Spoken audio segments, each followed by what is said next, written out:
Hi, I'm Mitch Axelrod, and I want to encourage you to participate in the fantastic interview that I had with Christine Schlonsky.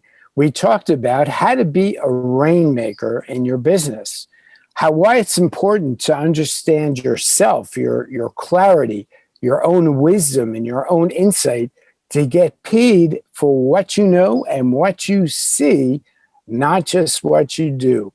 We also talked about how you can get paid for the value you bring, not for the time that you work. And lastly, we spent a lot of time talking about how you can convert your content and your courses and your programs into intellectual property and get paid really, really well for renting, selling, or licensing your intellectual property.